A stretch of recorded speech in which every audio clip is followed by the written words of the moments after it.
All right, here we are. Okay. Shall we get started, Kim? Let's do it. Okay, ladies and gentlemen, boys and girls. I want to introduce you guys to a friend of mine who I've known for what, 8 years now, almost I 10? think so. Yeah. Just about, yeah. So Faith here, she's a realtor of 17 years. She helped start the KW Allentown brokerage. She is an investor in that market center. She also started a brokerage in Costa Rica, international Faith over here.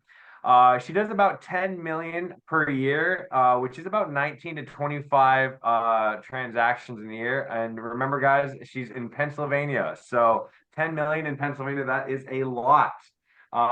She basically has a team with a TC, an assistant. She also teaches classes for Keller Williams locally and regionally. She was on the ALC for about 15 years or so, and she's a past member of the board of directors for her local associations of realtors. And on top of it all, she's coming live from Uruguay. She's international right now. So welcome, Faith. I'm sure everyone on here is happy to meet you. Let's get started. Like, tell me, when it comes to being in this industry for 17 years, you have a lot of great accolades and everything. What got you like, excited to do everything, I just mentioned? Like, what hyped you up to be a board of director, an ALC member, teach locally, regionally, and to help launch, market centers for Keller Williams?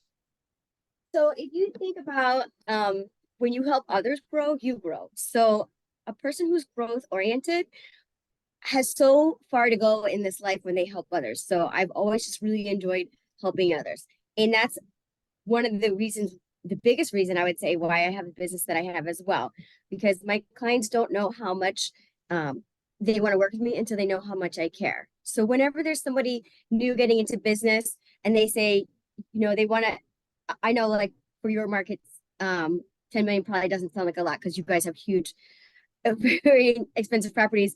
I listed a house for 1.3 million, and that was big for our area. So anyway, yeah.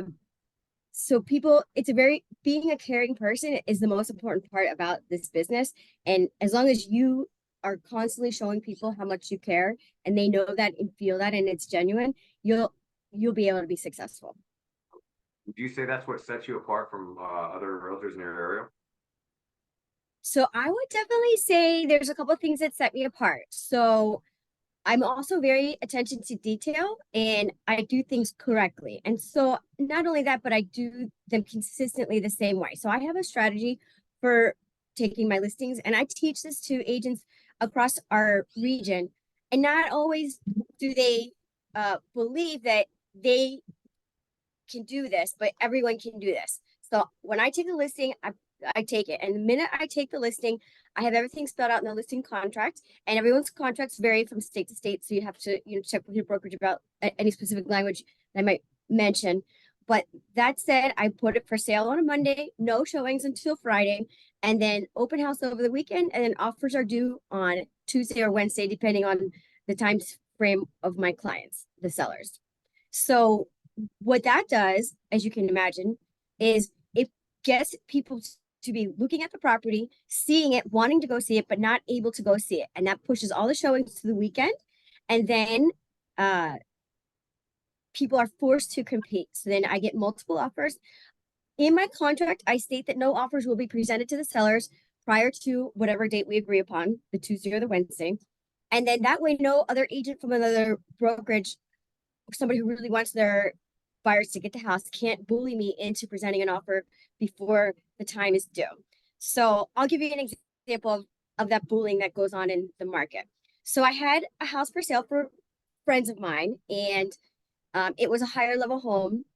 And after my open house, I implemented the same strategy I just explained to you. And then after the open house, their friends wanted to buy the house, and they said, "What if we knew that you were getting a full price offer on our home today?" And then I said, "Oh, okay. So is that happening? Did you hear? Did somebody tell you that?" And she said, "Yes, you have an offer in your email." what do you think about that? And I said, that is so great. I'm really looking forward to seeing that offer when I leave the open house and after I clean up. And then we can go over that on Wednesday when we meet. And they were like, what? I mean, this is a full price offer. And we really weren't even sure we were going to get that for our house. And, you know, everyone has their own thoughts about what they will and won't get for their home. But anyway, so I said, that's okay. Yeah, exactly. You know, we'll go over it on Wednesday when we meet. And they're like, we don't want to lose this offer. And I said, you're not going to lose the offer. They're still going to be there on Wednesday. And then she says, well, they're telling us that if we don't accept their offer today, that it's not going to be there on Wednesday and that they're backing out. And I said, do you really think that somebody is going to back out of their dream home just because you're asking them to wait another day or two? And they're like, well, when you put it that way, no, I don't think so. And I said, trust me, if this house is really meant for them and they love it that much, they will wait until Wednesday. And then when Wednesday came around, their offer came up $13,000 more. So, right. And that is a very common thing to have happen. That's why I like to implement the strategy that I use so that I can get multiple offers so the market has a chance to compete. So after I had taught this into one of my classes, I saw an agent in my office after that, and she was complaining about how she just presented an offer to her seller and she can't believe it's a full price offer. Her seller won't take it. And she couldn't believe that. And then I said, well, what was the reason she won't take it? And the reason was because she wanted to wait, the seller wanted to wait till the open house over the weekend. And because they thought they might get more. And I said, well, can you blame them? And she's like, well, not really, but you know, it's a full price offer. And then I said, you know, people, when you use the strategy that I use, I tell my clients it's a lot of work for me to get lots of offers. I mean, once I had 65 offers. I mean, so Wow. yeah. And even in last year, I had 40 some offers on the listing. So, I mean, it's a lot of work to put all those offers together on a spreadsheet and present them to the sellers. And I have a way of doing it to make it a little bit easier to understand. And it's when I go and present all those offers, because it's a lot to present that many offers to someone. So then before I even get there, I start, you know, color coding them and making it a little more palatable when you have that many offers. So, but that's another part of what sets me apart as well. I care so much about my clients that I could get them a full price offer, sure, no problem. But I love getting them more than full price. I love that. And it's just like I do it and I say to myself, okay, I always want to make sure that I'm never over promising and under delivering. So I always over deliver with the results that I get for my clients. And I'm very clear when I present, you know, I'm at the listing appointment and I say, here's where I feel comfortable. We can list the house. And remember, we want to get multiple offers. And every single time, it's not just once in a while or, you know, they're always scared. It's your largest and most valuable investment. And you just have to know that a person is going to be scared when they're selling their largest and most valuable investment. And they, 100%. they, they just got to have faith. They gotta have faith. I love it. Yeah. Take the leap of So, faith to faith. yeah. And what's really cool about what I do and what we all do is that I get to give people self-confidence. So I get to allow them to feel that I've got everything taken care of. It's down to a science. Look, you're not the first person that I implemented this strategy for. I've been using this strategy for years. I had multiple offers before COVID. I have been doing this forever, and it always works. I always price it just a little low, and then I hold it off the market, and then put all the competition over the weekend, and then present the offers, and I get multiple offers. It is so rare that I do not. I mean, I can count on one hand how many times it happened that I didn't get multiple offers. Wow. It's really it's exciting. It does And sound then exciting. also there's other things that I do too when I'm going over the offers and I'm checking in with the other agents and I'm saying, hey, you don't have an escalation clause on your contract. Would you like one? And they'll say to me, do I need one? Then I'll say, I'm asking you if you'd like to have an escalation clause. Would you like to increase your offer? And I'm not telling them anything. I'm just stating business conversation with them. And then I get these offers up, and that's all a part of your negotiation too. I'm not lying, I'm not deceiving, I'm asking a question, and just asking that one question can get you thousands of dollars more for your seller. I And I love it. love that. I love it. Where'd you come up with this? Like, like how did you find like get to the point where like this is what works? I just started doing it. I just was noticing because, well, first of all, don't forget, when I first got started, we would have houses on the market for like 30 days. We're going back 17 years. It was a totally different market. I mean, now my Yeah. houses are on the market for, 7 to 10, depending on whatever I work out with people's schedules and listing and showings, etc. But yeah, so 7 to 10 days are how long my listings are on the market, which is great. I mean, seriously, before I even came to Uruguay, I listed a house. I did it. I On that Monday, I did an open house on Saturday. I left the country on Sunday, presented offers by phone, Zoom, during the week, and put a house under contract while I'm in another country. I mean, it's That's just amazing. it's it's we're so blessed to have the business that we have, to have the life that we have at Keller Williams. It's really it's awesome. And to do it all from Uruguay, that's crazy. So let me ask you this: when it comes to like when you get your clients and everything, obviously you have your listing presentations and so forth. Let's talk about that a little bit. What do you prep your clients when it comes to a listing? Do you send them pre-listing packages? Do you how do you get the client, and how do you present the listing presentation? So that's a great question. And I'm gonna say that definitely there could be there is room for me to improve lots of things about my business. I mean, I'm a very big proponent of always moving forward. So I'm always trying to come up with the next thing to make my business even better, to communicate better with my clients, to show my value even better. But it's not really that difficult to show your value if you think about it, especially if you've been doing this for quite some time, because your social media speaks for itself. So you show your clients your videos that you've done. You show them the photography, the quality of your photography. You show them that you do different things. You don't do a reel every single time. You don't, you do this, whatever's special about a particular property, you emphasize that, but you have a variety of tools in your wheelhouse, so that you're always keeping it different and exciting, and not everything that you do is the same, even though you have the same like routine, you have the same tools that you use, but you just make each property different from the other one in the marketing itself, because it is a different property anyway. So for example, you would I had a house that had green siding, but it had a beautiful kitchen and bath. So when I did the reel about the open house, you're seeing these gorgeous kitchens and baths, and you're not even realizing it's only 2 bedrooms, this house. And you emphasize the home's most wonderful characteristics, and then make it look like it's $1 million home for sale for such a great price. And so you just do different things, but you definitely want to always have a good marketing plan and good high quality photos. For me, part of the high quality photos is helping the clients to stage their home for sale. So I'll even go when the photographer is there, and I'll be moving things out of the pictures to make sure that it's exactly how I want the home to look.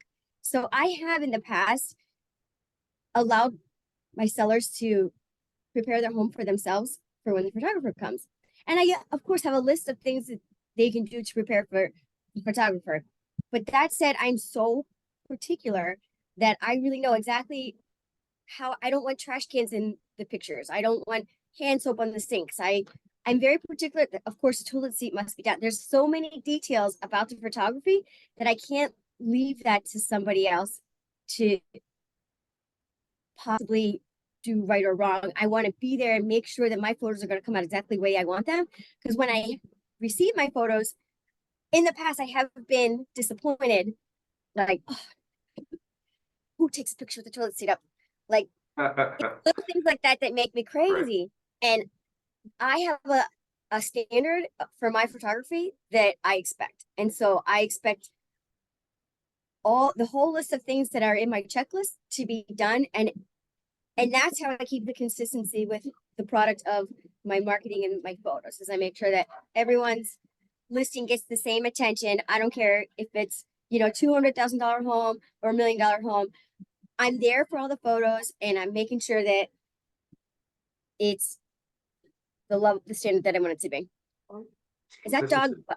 If you can hear that dog barking, I'll go inside. No, you're good. I can't Okay. hear it. Okay. But no, that's awesome. So when it comes to, I mean, you've been doing this for 17 years, and obviously, with that, you definitely probably have like repeat clients, refer clients.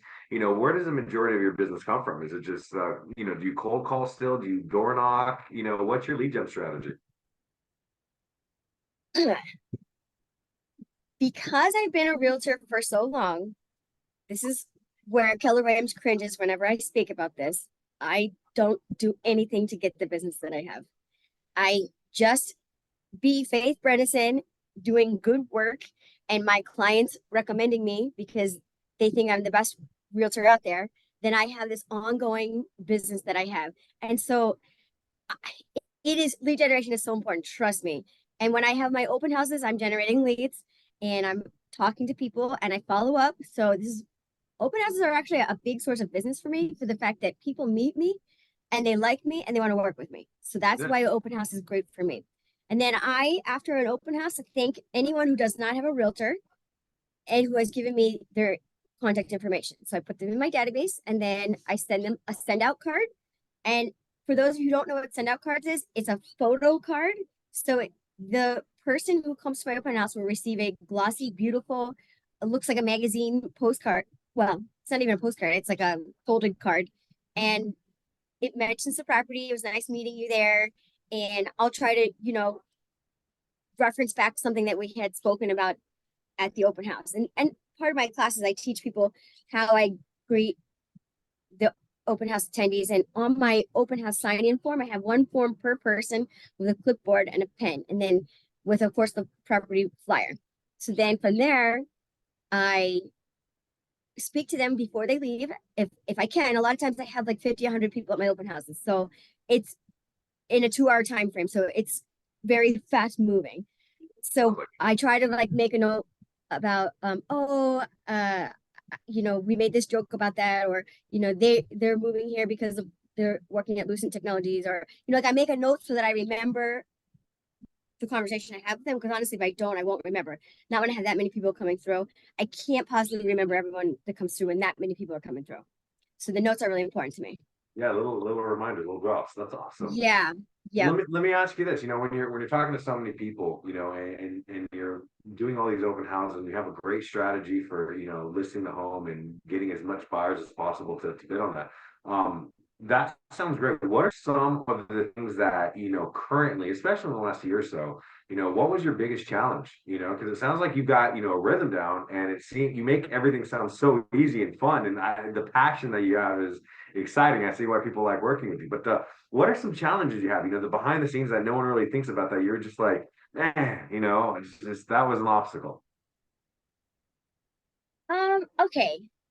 One of the things I do when I take a listing is, in the agent only remarks and also my listing contract, to make them match, I mentioned that, okay, we'll get into that 150 parts of the open house then. Sure, I got you. Two questions after, yeah. So yeah, everyone who has sure. questions, Yeah, you go yeah, ahead and post them, and we'll do that towards the end. Yes.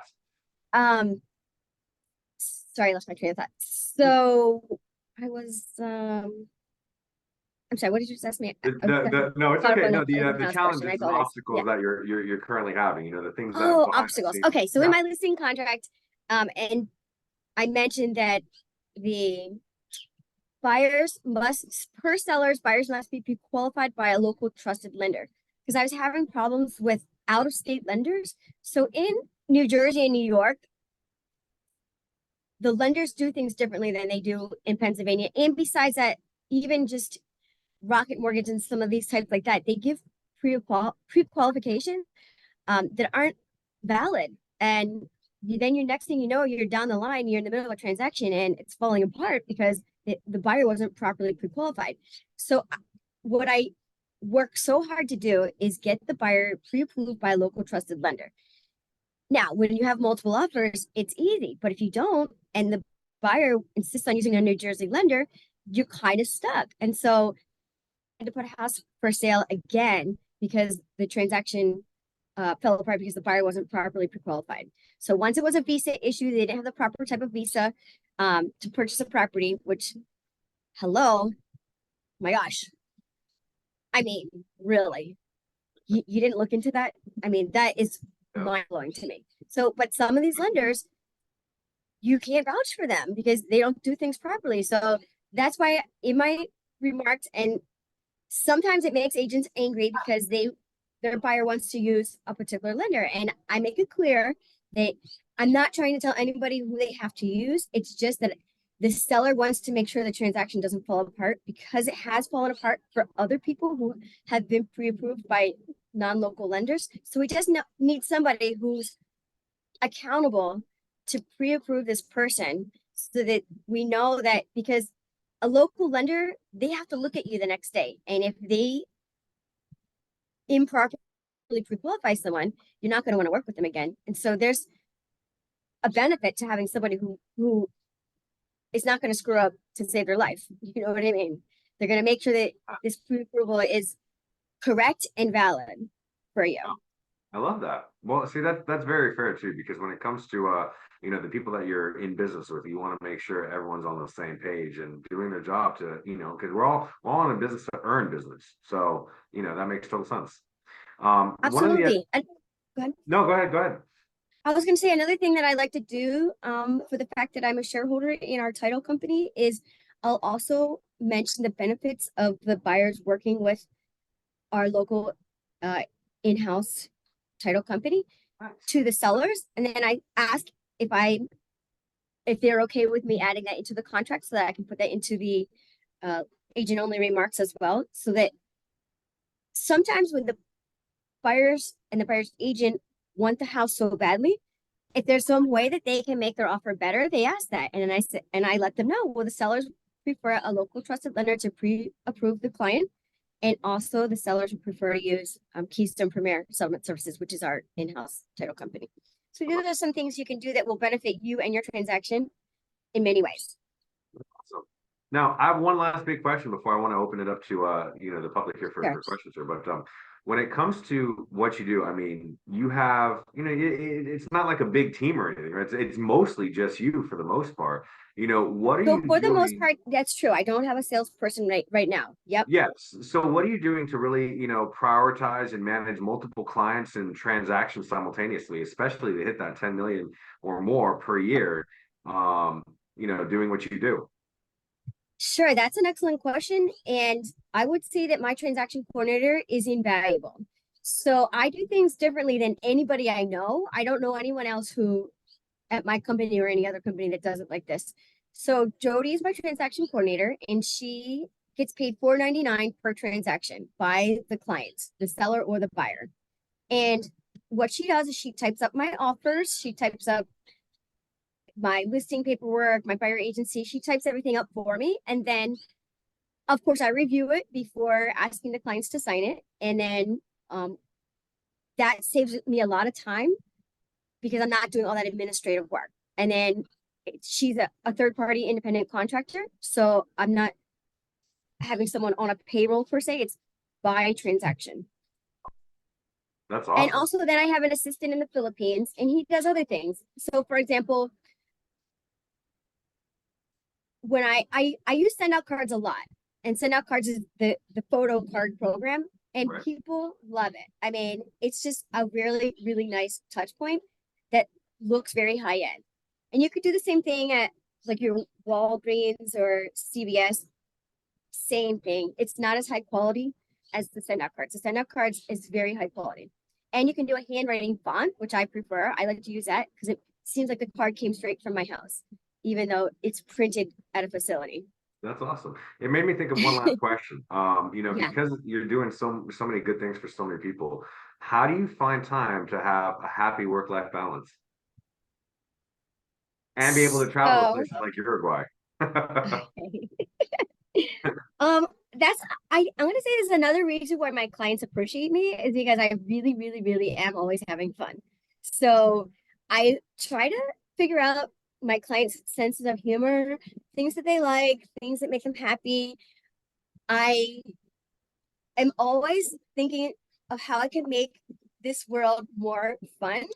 And they also know I'm very serious and I'm very attention to detail and I don't make mistakes. I really just don't. But part now, this is a disc class. I'm going to go over. Part of not making mistakes does hold you back a little bit, if that makes sense. So I never learned so much about myself until I took a disc class and learned that okay, well, I'm a very driven person, but I'm also attention to detail. So I will not do something that I know my business needs in order to reach the next level, like hire a salesperson, because I'm so attention to detail that there's so many details that I'm looking into to make it perfect. I want everything perfect. So that's what's great about my business is that all my marketing's perfect. You'll never see a mistake grammatically. All my marketing is beautiful. And it, my assistant in the Philippines, he probably, has 10 drinks a day after he's done working with me. When I make him do 15 changes at a time on one social media post before it goes live. So I am a detail-oriented person, but everything is perfect. And my clients really appreciate that attention to detail. And I know that that can be overwhelming to some people, especially when you're not an attention to detail person. So I make life fun in everything that I do. I love that. And I also, one other thing that I will tell you, for those of you who are interested in MAPS coaching, I highly recommend it. And when I got started in MAPS coaching, they had given me a gold coach as my coach. And this is what's going to make some people cringe when you hear this, but John and I were going sailing twice a month together. And so I said to my coach, my MAPS coach, please don't communicate with me on the weekend and we'll be good. Okay. But if you reach out to me and you expect things from me on the weekend, we're not going to work out. And he continued to reach out to me on weekends asking for reports and things because that's what worked for him. And it wasn't working for me. So I fired my MAPS coach and I got another coach who was profoundly helpful. And I loved him and he took my business to a whole new level. And I love him. And that's Mike Zulu. He's passed away now. But great guy. And he had international background, which was helpful for me being international. And I highly recommend the MAPS coaching. But that being said, about why it didn't work out between he and I is because we didn't share the same goals. He wanted me to achieve more sales production than I wanted to achieve. I wanted to make sure that I had balance and I was having fun in my life. And I didn't want to, I already had the interruptions of, a client calling me here or there on the weekend. I'm okay with that, but I didn't want to be reporting my numbers while I'm on the boat and having fun and fishing and crabbing. And, I want to just separate the two. So I'm committed to having a great business that's a high level business, and I'm also committed to having fun and enjoying life. And that's healthy. And as you can tell, I mean, you're glowing over there in Uruguay with the trees and the birds and the dogs, and barking and chirping.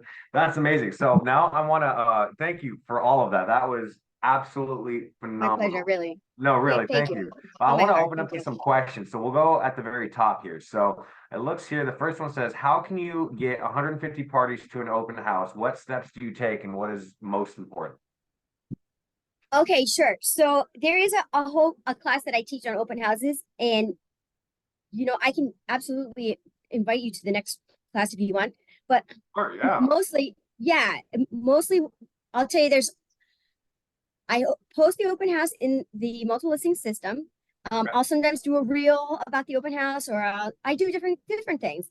I work also with my local lender, and she gives me items to give away. So a lot of times I'll be giving away a chill out grill out bag with koozies and plates and cups and just cool stuff. A picnic blanket, a corkscrew or a bottle opener. Like we do all kinds of fun things. And then also you can use that bag for your groceries. And so giveaways at the open houses. She also gives me coloring books, and then I brand my crayons. So it's my in-house lender's coloring book and then my branded crayons, and then give that away. And people just have so much fun when they go to my open houses that they remember me and they're like, oh my gosh, you were at that last open house last weekend at 123 Main Street. And then they see me and I get so much business from my open houses. It really. So just repeat business. So your social media is one, and then you can boost your social media posts for your open houses. You can do door knocking, and if you do door knocking, not everybody likes door knocking. I'm not the kind of person who loves it, but I will door knock for an open house because it's not confrontational to me. Yeah. So for me, I don't mind door knocking because I'm inviting them to my open house. So I feel like I'm offering them something. And also, I love when I door knock, then I get to know people and I ask them if they know anybody who's looking to sell or buy a home in this neighborhood. Or if they say no, then I ask, in the Lehigh Valley. And I get business from the door knocking when you ask those questions, because remember, when we ask, we receive. So we want to always be asking. Also, I love that when I door knock and invite people to the open houses, now they've met me already and they like me from meeting me door knocking. Now they come into my open house and they're hugging me. And they're like, it's so great to see you. And I'm like, I know. And I ask them what they like about living in that neighborhood so that when I find a buyer for the home that I have for sale, I can tell them what the neighbors thought was great about living in the neighborhood. And so I'm asking them questions about how they feel and showing that I care. And always just being a caring person and being genuine, and Yeah. it That's gets you really cool. somewhere That's in brilliant, life. actually. Yeah, That's amazing. Because it's not like, you're basically inviting them and, in doing a quick introduction. So like you said, it's not threatening. It's like, hey, come if you want to. This is who I am. Check it out. And if you know of anybody, let me know. I'm just here to help. That's phenomenal. absolutely. That's really And I cool. just recommend wearing comfortable shoes and taking lots of water and snacks, because you will decide that your feet hurt or that you're thirsty or you're hungry and then quit door knocking. So I That have makes to sense. make sure that I'm really prepared when I go to my door knocking. Oh, and one other trick, you could print out the tax records Oh, before okay. you go, and then that way you'll have the person's name in front of you. Yeah. Look at that. I love that. Well, So it's a congratulations. nice touch, you're speaking to them and they feel like they know you. It's just always like Yeah. nice touches to make the conversation more comfortable. Well, see, I say congrats on the job well done, because that's just phenomenal. I mean, to have all the information and really be prepped. I mean, you're definitely on the disc assessment. You got to be a high C, I can tell. Um, I see another question on here. What does your VA do for you? Oh, my virtual assistant. Okay, so the send out cards is a big thing. Mhm. Sometimes I'll be so he works on an off schedule, so a lot of like until 7 o'clock at night.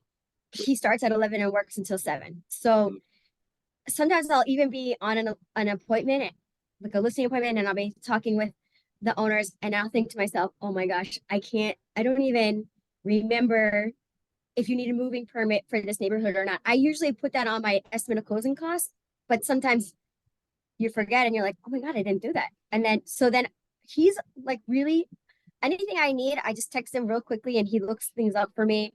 I'll say, oh, I'm in the middle of a conversation. Somebody's asking me the average sale price of a home in this neighborhood. Like, I mean, I could guess it, but if he looks it up, then he's really just backing me up, making sure that I have all the answers that I need when I need them. If I didn't get it before I went, which I usually try to do, but sometimes you are a little pressed. Like the house that I listed before I went to Uruguay, um, literally they said to me, it was a Sunday when I went on the listing appointment, and they said, um, well, we want to get this house listed soon. And I'm thinking, oh, I'm going to be in Uruguay for 1 month. I still want this listing. What am I going to do here? And I said, well, how soon do you think? And they're like, I mean, tomorrow? And I was like, well, I'd have to take some pictures right now. I mean, you wouldn't even believe it. The stars aligned. I had my camera in the car. I mean, I usually have a photographer for my listings, but I had the camera with me. I don't even know why. I mean, some listings I'll take the pictures, and this is the kind of listing where uh you might just take the pictures. I mean, I used to be a photographer, so it's not that my photos are bad quality. They're excellent, of course. Yeah. Um, else I wouldn't take them because you know how my standards are. Yeah. I really have a photographer because I want to be leveraged. But Okay. since I had the pictures there, I figured, well, I mean, I can get this listing and I can make this happen before I leave. And I did, you know. I mean, don't get me wrong, Good. I stayed up till all hours of the night, like writing marketing and touching up photos and what have you. Yeah. I don't care. I did it and I was very happy. So But you got it. yeah, I got it. And they don't even know, they didn't even know that I'm in Uruguay. I never told them. They have no That's idea. yeah. Happy work-life balance, people. I mean, Yep. you can't beat it. I Mhm. mean, and you're still communicating with them to this day, right? Oh my gosh, I've called them several times and spoken with them. I don't mind, especially if I'm going to be away for a month like I am right now. I don't mind calling people and having conversations with them and making sure that they feel very good about where we are in the transaction. Yeah. I know that I communicate with my clients a lot more than probably most realtors. I over communicate, and I think that's very important, especially since COVID. And I just again want to make sure they know that I care and that I'm on top of things. So, you know, I'm calling, I'm texting, I'm emailing. If it's somebody who is not as tech savvy, I make sure that I make more phone calls and text or email less frequently.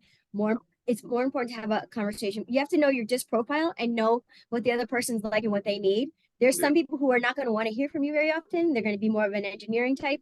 They're going to want to have an update with all the facts in one, you know, succinct like message, email, text, what have you, and not have lots of conversation.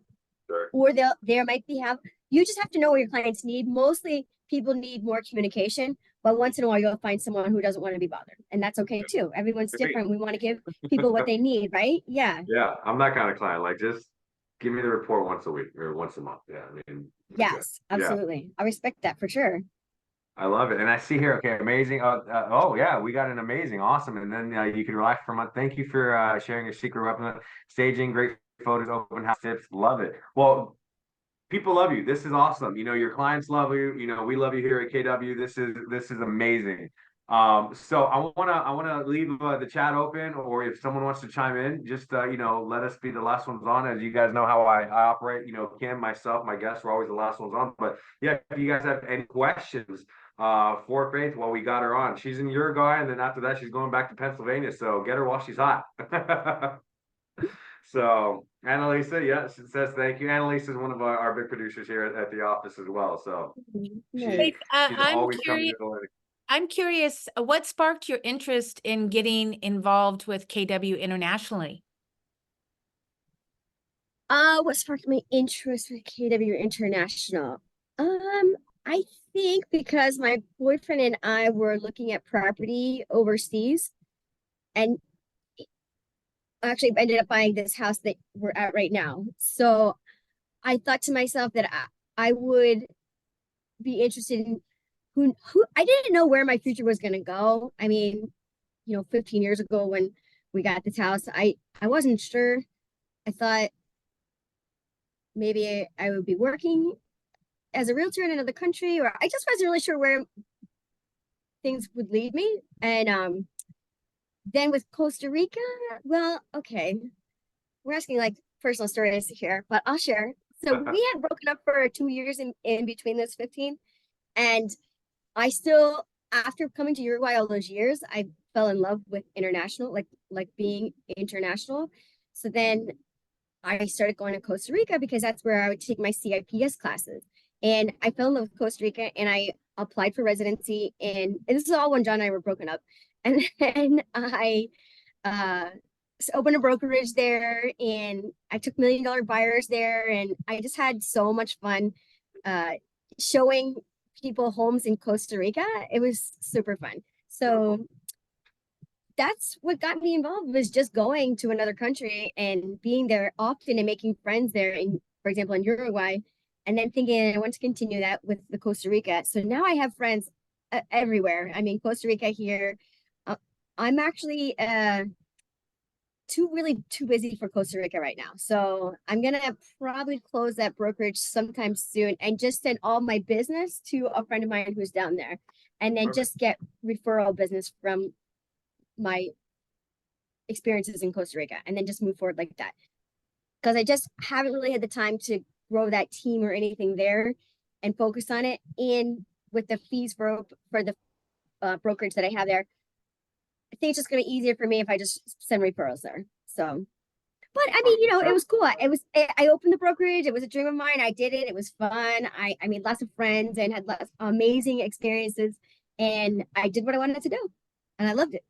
And that's, I think, how we met too, because we met at a family reunion, I think back in 2016, and the commonality that we both shared was our interest in KW Worldwide, and Right. working with Bill Soderhoff, and not that I'm allowed to really have favorite divisions or departments within KW, but Worldwide is definitely right there at #1 for me. Oh So yeah. I yeah, mean, and I was working on the getting the Keller Williams franchise in Uruguay, and that's how I met yeah, Bill Soderhoff. And yeah, yeah, so it I just remember. was a good match for where I was in my life at the time to move forward in that direction. And I still think it's cool. I encourage everyone to get involved with international if you can. It's It's so very cool. easy to take a CIPS class, and they're very fun in Costa Rica, I'll tell you that much. But Oh, I I know bet. they are from in New York and in the US as well. And I have friends who teach those classes, and they do a great job with the classes. Love it. I love it. Well, you are amazing, and like I said on the chat here, it's easy to see why you're a rock star. So Oh, you're thanks. kicking It's my butt. pleasure. So when you get back to the States, and when's that happening? So we leave Uruguay tomorrow, and it's about an hour and a half to the airport. Then we take a 9-hour flight from Montevideo to Miami, and then it's another 3-hour flight back to Pennsylvania. It's a Awesome. long travel, but it's worth it. It's really Well, the reason worth I it. I'm ask is sure. how can we be informed for like some of the classes that you might be teaching? How can we jump on Zoom from the West Coast? Yeah, you know what? Next time I'm teaching a class, I'll send you a link to it. How about that? Cool. And then Kim and I can blast it out. Yeah, that'd be great. Yeah, awesome. Well, and if Kim, did you have any other questions or? No, I think we're good. I think you covered everything in the chat. Awesome. Well, Faith, you have been absolutely phenomenal. Thank you, thank you, thank you for taking My time pleasure. away from not only your real estate business, but from your vacation over in Uruguay to jump on this call with me and to share your, tips and secrets with everyone on this call today. You're phenomenal, and I cannot thank you enough for doing what you do and, taking this leap of faith with me on this call. Oh my gosh, anything for you. We've been friends for a long time, and I so Yeah, appreciate you. I think you're a great leader, and it's just my honor to be even here in your presence with you. thank So, you. and You're the you're best. awesome folks that work with Well, you. let's collaborate and do more things together. So whatever we can get, more people on Zoom and get these people learning and selling more properties just like you, let's do it. Okay, sure. That sounds great. Awesome. Well, Sure. everyone, happy Friday for those of you on this call going to family reunion. We'll see you in Vegas. Until then, make it a great day, make it a great weekend. And if you're not going to family reunion, take full advantage of our watch party. And if you're not going to do that, then go out there and get some sales. But yep, Annalisa, see you in Vegas. Faith, love you. Thank you. Kim, thank you so much for helping me out with this. Everyone, go out there, kick butt. We'll see you next time.